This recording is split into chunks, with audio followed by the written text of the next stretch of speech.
우리 한 절 말씀을 같이 한번 두 번 읽도록 하겠습니다. 두 번 읽도록 하겠습니다. 같이 읽습니다. 시작. 너희는 그를 죽은 자 가운데서 살리시고 영광을 주신 하나님을 그리스도로 말미암아 믿는 자니 너희 믿음과 소망이 하나님께 있게 하셨느니라. 한번 읽읍시다. 시작. 너희는 그를 죽은 자 가운데서 살리시고 영광을 주신 하나님을 그리스도로 말미암아 믿는 자니 너희 믿음과 소망이 하나님께 있게 하셨느니라. 아멘. 원래 우리 교회 비전 예수 우리의 구주, 교회 세상의 소망 주신 구절 베드로전서 1장 21절 본문입니다. 한번 따라합시다. 예수 우리의 구주, 교회 세상의 소망. 아멘. 네. 우리 주일학교 아이들부터 우리 어르신들까지 올 한 해 이 비전을 마음에 두고 기도해 주시기 바랍니다. 오늘 주일학교 아이들에게도 이 말씀을 가지고 함께 나누었습니다. 하나님 우리에게 주신 은혜가 있고 또 그 은혜 때문에 소망이 있고 그 소망이 세상 가운데 세상 사람들이 소망을 발견할 수 있는 그런 능력으로 나타나기를 바라면서 원래 이 비전 가지고 하나님 앞에 나아가기를 소망합니다. 우리 성도들은 예수님으로 말미암아 구원을 받았다. 그래서 예수님 때문에 소망이 있고 소망을 가진 우리들은 소망의 삶을 살게 되어지고 소망의 삶을 삶으로 말미암아 세상이 우리를 통해 소망을 발견하고 또 교회에 소망이 있다는 사실을 그들의 입으로 고백하게 하는 것, 그것이 오늘 우리가 살아가는 존재 이유라고 할 수 있습니다. 물론 이 소망은 또 이 비전은 이 목표는 단순히 2023년도 한 해에 해당되는 것이 아니라 우리 교회가 존재하는 그때까지 주님이 다시 오시는 그날까지 이 비전을 이 소망을 가지고 살아야 하는 것입니다. 우리는 이 목표를 가지고 올 한 해 서로 함께 기도했으면 좋겠습니다. 우리가 이 비전을 가지고 함께 기도하고 나가면 반드시 하나님께서는 우리 교회를 세상이 소망이 되는 교회로 세워주실 것이고 또 저와 여러분들은 넘치는 은혜 가운데 주를 섬기게 될 것입니다. 저는 오늘 우리 교회 성도들이 구원의 확신을 가지고 예수님 나의 구주라고 하는 것, 우리의 구주는 오직 예수 그리스도라고 하는 사실, 그것과 우리가 그 예수님을 믿음으로 말미암아 우리 스스로가 하나님 앞에 참된 소망이라는 사실을 다시 한번 깨닫고 그렇게 하나님 앞에 소망하면서 믿음으로 나아가시기를 바랍니다. 그래서 오늘 저는 이 소망을 이루기 위해서 사도 베드로에게 하나님께서 주신 말씀을 통해서 오늘 베드로가 우리에게 주시는 하나님의 말씀을 통해서 오늘 교훈을 한번 생각해 보려고 합니다. 베드로전서 1장의 말씀은 한마디로 말해서 우리 교회에는 소망이 있다는 말씀입니다. 그 소망을 산소망, living hope, 산소망이라고 그렇게 말씀하고 있습니다. 살아있는 소망입니다. 죽은 소망이 아니라 살아있는 소망. 우리 성도가 가지는 소망은, 교회에 주신 소망은 살아있는 소망, 산소망이라고 말씀합니다. 그래서 산소망은 하늘에 기업이 있고 이것은 썩지 않고 더럽지 않고 쇠하지 않는 것이다. 우리에게 주신 하나님의 소망은 썩지 않습니다. 더럽지도 않습니다. 쇠하지도 않습니다. 여러분, 베드로가 이 편지를 보냈을 당시에 교회 성도들의 형편, 그 당시 교회를 흔히 초대교회라 그렇게 부르기도 합니다. 여러분, 초대교회 형편을 여러분들이 아십니까? 우리는 초대교회 형편을 알아보려고 무지 애를 써보지만 우리 초대교회의 행편을 사실 잘 모릅니다.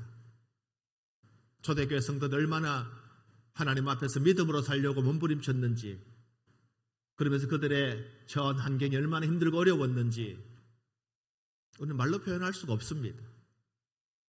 다만 역사를 통해서 혹은 성경을 통해서 믿음의 선배들, 초대교회 성도들이 살아왔던 과정들을 어렴풋이나마 희미하게나마 우리가 발견하고 그것을 깨닫는 것뿐이지, 사실 우리가 그 초대교회 성도들의 삶을 다 이해한다는 것은 쉽지 않습니다. 수많은 박해가 있었고 수많은 핍박이 있었고 어려움들이 있었습니다. 사도 베드로는 어려움을 당하고 있는 초대교회 성도들에게 위로와 격려를, 하나님의 은혜를 그들에게 전하기 위해서 이 편지를 기록했고 그들을 격려하기 위해서 이 편지를 보냈던 것입니다. 핍박으로 말미암아 혹은 박해로 인하여서 흩어진 성도들, 소망을 잃어버린 채 낙심하고 있을 수밖에 없었던 그 당시의 믿음의 가족들, 그들을 향하여 하늘의 기업을 소망하라.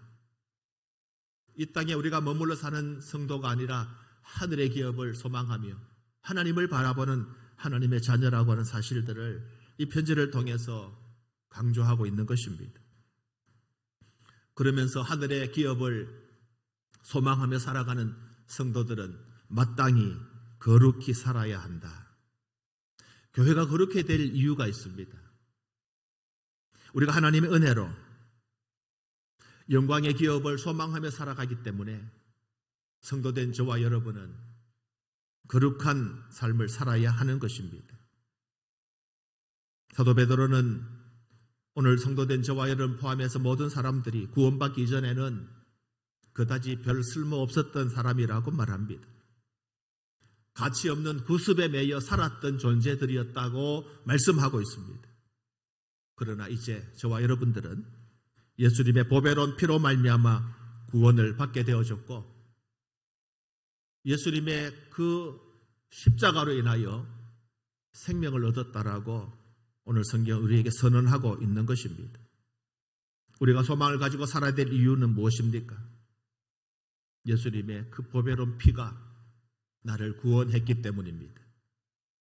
여러분, 구원이라고 하는 것은 이 세상의 어떤 것보다도 가치가 있는 것입니다. 은금을 주고도 바꿀 수 없는 것이 구원입니다. 이 세상 전부를 주고도 바꿀 수 없는 것이 바로 구원입니다. 그런데 그 구원은 오직 예수 그리스도를 통해서만 우리가 받을 수 있는 것입니다.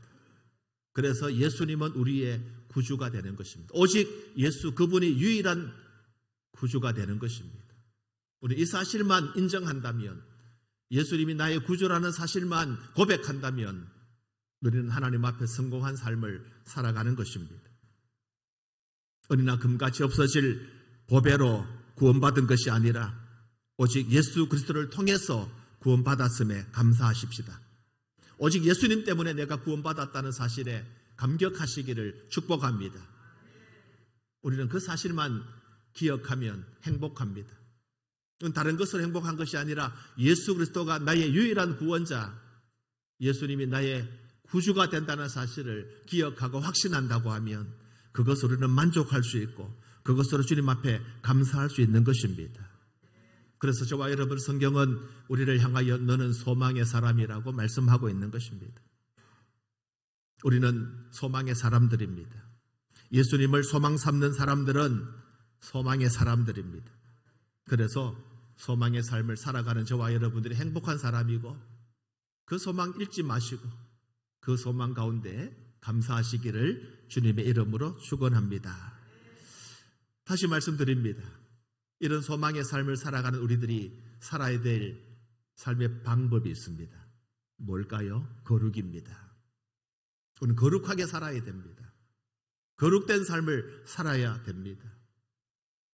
세상과 구별된 삶을 살아야 하는 것입니다. 우리가 하나님 앞에 거룩한 삶을 살려고 하면 또 한 가지 기억해야 될 것이 있습니다. 여러분 아마 다 경험하셨을 것입니다. 내가 거룩한 삶을 살려고 애를 쓸수록 힘든 일이 생깁니다. 내가 거룩한 삶을 살려고 애를 쓸수록 고통스러운 일들이 내게 찾아옵니다. 우리가 거룩해지려고 하면 세상과 멀어져야 됩니다. 세상과 멀어지려면 세상이 우리를 가만두지 않습니다. 우리를 유혹합니다. 세상의 즐거움으로 우리를 유혹합니다. 그것으로 안 되면 우리를 괴롭힙니다. 우리를 아프게 합니다. 넘어지게 합니다. 세상에 속한 사탄이 우리가 거룩한 하나님의 자녀로 살려고, 소망 가운데 살려고 하면 할수록 우리를 더 아프게 하고 괴롭게 하고 고통하게 하는 것입니다. 우리가 믿음을 가지고 살다가 괴로워하는 일들이 생기면 감사하십시오. 내가 더 믿음으로 살려고 하나님 앞에 몸부림쳤는데 고통이 찾아오면 감사하시기 바랍니다. 하나님이 나를 더 사랑하기 때문에, 그래서 세상이 나를 더 미워하기 때문인 줄로 믿으시기 바랍니다. 세상은 어떠한 우리를 낙심하게 하려고 합니다. 그래서 여러 가지 시험과 환난을 우리에게 줍니다. 베드로전서 1장 6절입니다. 그러므로 너희가 이제 여러 가지 시험으로 말미암아 잠깐 근심하게 되지 않을 수 없으나 오히려 크게 기뻐하는도다. 여러분, 우리가 잠깐 근심하게 되는 일들이 있을 수 있습니다.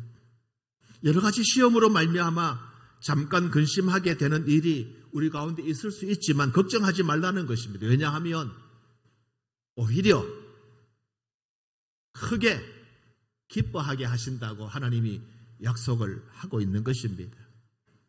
때문에 우리는 여러 가지 시험, 환난, 고통, 어려움을 당할 때에 우리는 견고하게 십자가 붙들고 주님만 의지하고 믿음으로 하나님 앞에 나가시기를 축복합니다. 하나님, 내게 넘어지지 않는 믿음을 허락하여 주십시오. 내게 넘어지지 않는 강력한 믿음을 주십시오. 그렇게 기도해야 할 것입니다. 지난 여름 우리 부산 주변에, 부산을 위시해서 이 지역에 강력한 태풍 약 2개 정도가 지나갔습니다. 물론 우리 성도들 가운데는 큰 피해를 받은 성도들이 없긴 합니다만은 가슴 졸이면서 태풍이 순적히 지나가도록 기도했던 기억들이 있습니다. 우리 이웃 포항이라든지 경주 쪽에는 피해가 좀 심했습니다만은 다행히 우리가 살고 있는 부산은 큰 피해 없이 태풍이 지나간 그런 여름의 추억이 있습니다. 태풍이 지나가고 난 이후에 바깥 거리를 다녀보니까 어떤 나무들은 뿌리채 뽑혀서 넘어져 있기도 하고, 어떤 경우에는 건물이 무너지기도 하고 간판이 떨어지기도 하고 하는 이런 피해를 보게 되어졌습니다. 그런데 어떤 나무들은, 어떤 건물들은 그 자리 그대로 견고하게 서 있는 것을 봅니다. 어떤 나무들은 뿌리채 뽑힌 나무들이 있고 가지가 부러진 나무들도 있지만 어떤 나무들은 견고하게 그 자리를 지키고 있는 나무들도 있었습니다. 성도 여러분, 태풍이 불어옵니다. 사탄의 시험이 태풍처럼 우리에게 강타올 때도 있습니다. 그럴 때 우리는 어떻게 해야 되겠습니까?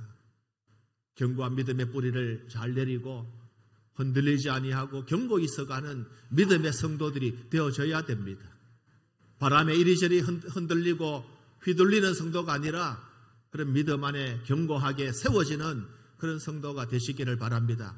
예수가 나의 구주이기 때문에 우리는 그러한 견고한 믿음 위에 세워질 수 있는 것입니다. 그분이 나의 기초가 되시기 때문에 그 위에 뿌리를 받고 세움을 입으면 결코 흔들리거나 넘어지지 않는 것입니다. 이렇게 견고한 성도를, 소망이 넘치는 성도, 이렇게 견고한 교회를 소망이 넘치는 교회라고 우리는 부르는 것입니다. 우리 교회는 소망이 넘치는 교회가 되어져야 됩니다. 우리 성도들은 소망이 넘치는 성도들이 되어져야 합니다. 예수님이 나의 구주라는 사실을 믿음으로 고백하는 자는 소망이 넘치는 성도입니다. 교회가 세상에 소망이 된다는 사실을 기억하고 믿음으로 하나님 앞에 나가는 교회는 세상에 소망이 되는 교회가 되는 것입니다. 어떻게 하면 우리가 소망이 넘치는 교회가 되어지고 소망이 넘치는 성도가 될 수 있을까요? 베드로는 우리에게 당부합니다. 여러분, 이렇게 하나님을 섬기십시오. 이렇게 하나님 앞에 서십시오. 그렇게 하면 여러분들은 소망이 넘치는 성도가 될 것입니다. 여러분들은 소망이 넘치는 교회가 될 것입니다. 우리에게 말씀합니다. 첫 번째로는 사도 베드로 우리에게 말합니다. 신령한 젖을 사모하라고 우리에게 명령합니다. 베드로전서 2장 2절입니다. 갓난 아이들 같이 순전하고 신령한 젖을 사모하라. 이는 그로 말미암아 너희로 구원에 이르도록 자라게 하려 함이라. 갓난 아이들처럼 신령한 젖을 사모하라. 우리 어린 아이들이 젖을 사모하지 않습니까? 어머니의 젖을 사모합니다. 왜요? 살기 위해서. 그래야 자랍니다. 어머니 젖을 잘 먹는 아이가 잘 자랍니다. 건강합니다. 우리는 믿음의 신령한 젖을 사모하고 신령한 젖을 사모해야 합니다. 순전하고 신령한 젖을 사모해야 합니다. 3절에는 너희가 주의 인자하심을 맛보았으면 그리하라, 그렇게 말씀합니다. 우리가 주의 인자하심을 맛본 사람들, 하나님의 은혜를 경험한 사람들, 하나님의 말씀의 맛을 이해한 사람들, 순전한 아이들이, 갓난 아이들이 어머니 젖을 사모하며 찾는 것처럼 오늘 우리도 주님의 그 인자하심을 맛보았으면 그리하라. 신령한 젖을 사모하는 아이들처럼, 어머니의 젖을 사모하는 아이들처럼 신령한 젖, 하나님이 우리에게 공급해 주시는 그 은혜를 사모하며 살아야 하는 것입니다. 여러분, 여기 신령한 젖은 무엇을 말씀할까요? 여기 신령한 젖은 바로 하나님의 말씀입니다. 하나님의 말씀이 바로 신령한 젖입니다. 갓난 아이에 있어서 젖은 생명입니다. 어린 아이들에게 어머니의 젖은 생명이죠. 오늘 성도들에게 생명이 무엇입니까? 바로 하나님의 말씀입니다. 그래서 그 말씀은 순전하고 신령한 젖이라. 오늘 성도된 저와 여러분들에게 순전하고 신령한 젖은 바로 하나님의 말씀인 것입니다. 하나님의 말씀이 나를 살립니다. 하나님의 말씀이 내 영혼을 성장시킵니다.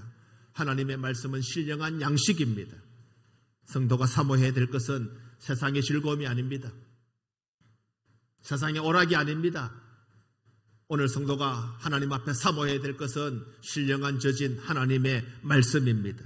우리가 영적인 성장을 기대한다면 하나님의 말씀을 가까이 하고 말씀을 사모해야 합니다. 다른 것으로는 가능하지 않습니다. 불가능합니다. 우리 영적 성장을 기대하면 하나님 말씀을 더 가까이 하십시오. 신령한 젖을 사모함으로 성장하는 사람들이 소망을 발견할 수 있게 되어집니다. 사도 베드로는 초대교회 성도들 흩어진 가운데 핍박당하고 있는 사랑하는 믿음의 형제들에게 그 이기는 길은 바로 하나님의 말씀밖에 없다. 여러분, 형편이 힘들고 어렵고 수많은 핍박이 있고 박해가 있고 어려움이 있고 죽음의 그런 고난이 있을지라도 그것을 이기는 유일한 비결은 하나님 말씀을 의지하는 것밖에 없다. 말씀을 사모하고 말씀대로 사는 것, 그것이 승리하는 길이라고 말씀을 하고 있는 것입니다. 이 말씀은 오늘 저와 여러분들에게도 동일하게 적용됩니다.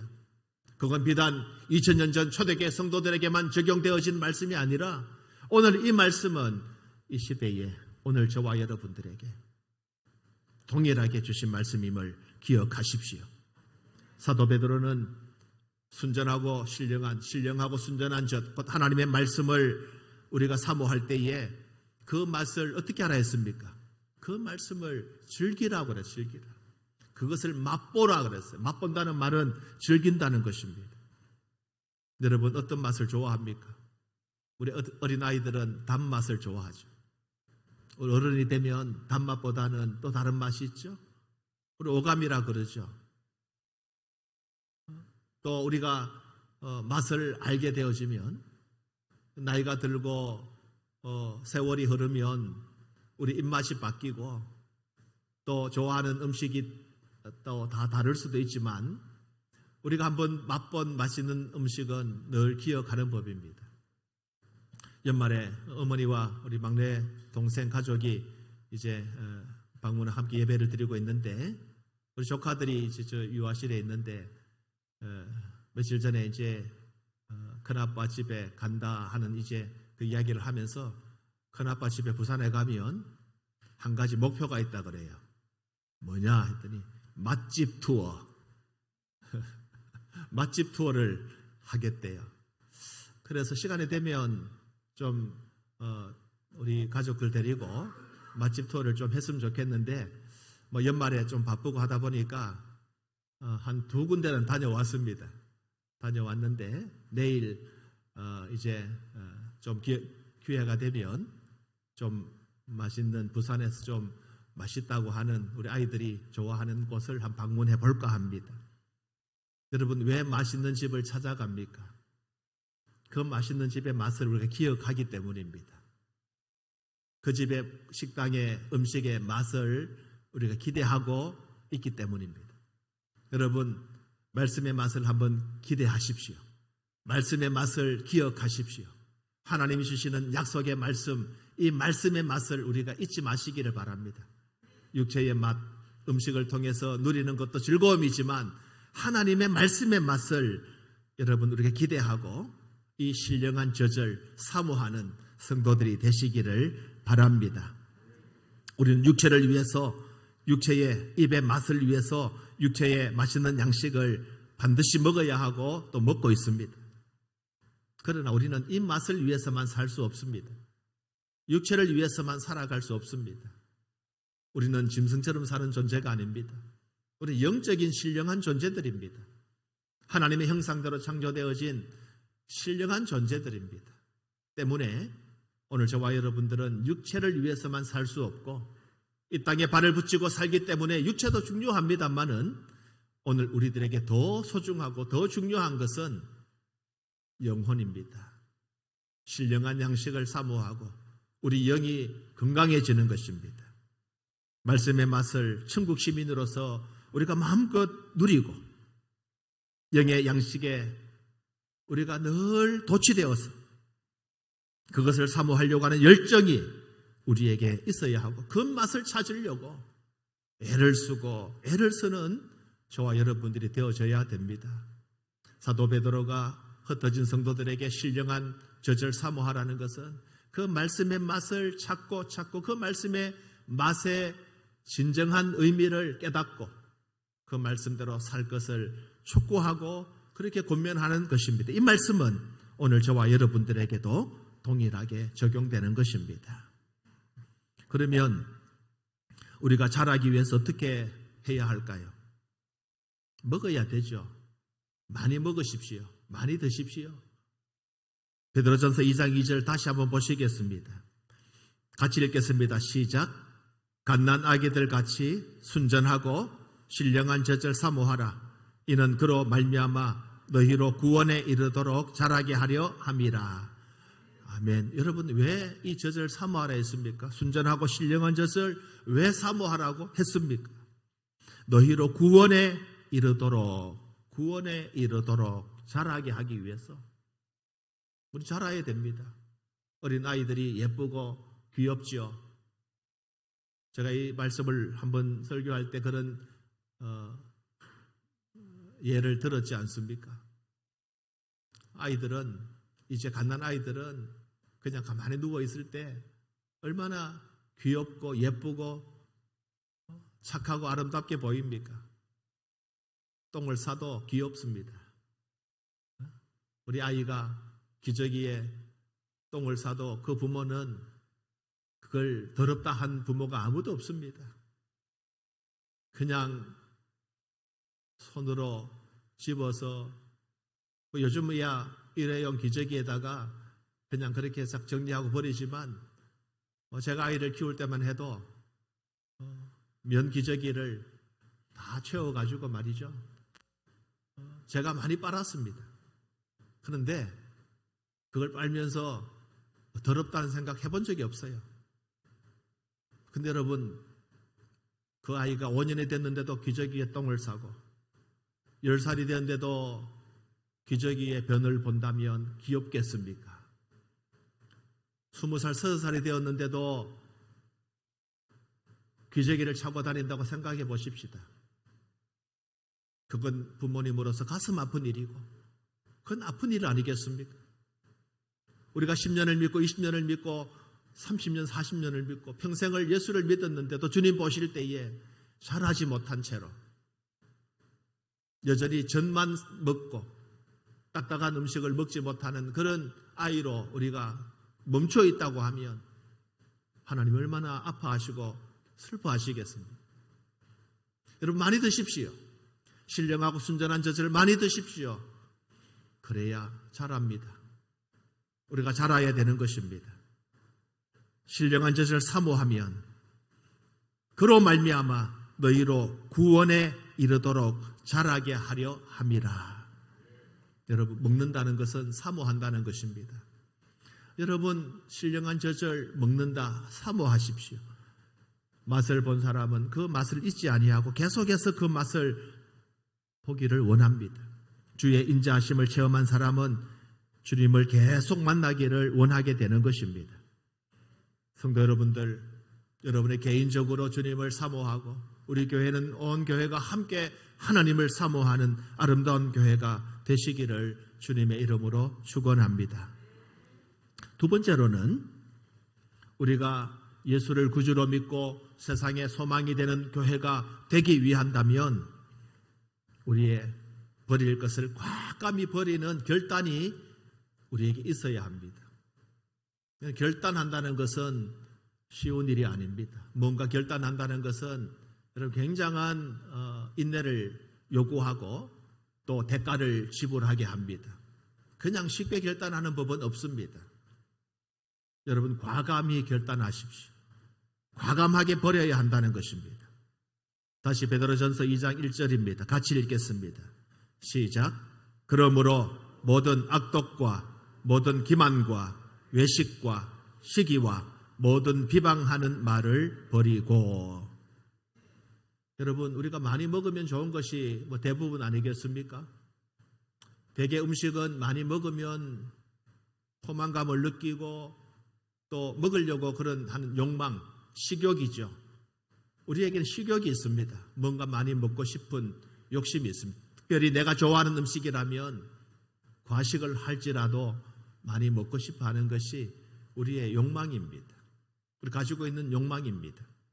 그러나 반대로 먹으면 안 되는 것들이 있다는 사실도 우리는 기억해야 됩니다. 먹지 말아야 될 음식들이 있습니다. 먹어도 백해무익한 것들이 있습니다. 그건 과감하게 포기해야 합니다.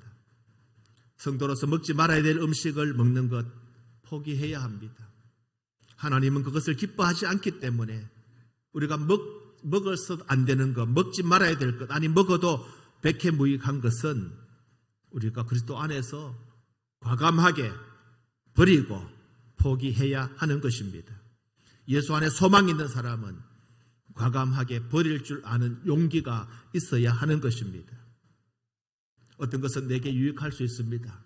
그것 때문에 내가 유익할 수 있지만 그러나 내가 유익하다 할지라도 그것이 공동체 전체에게 유익되지 않는다고 하면 내가 포기하는 것입니다.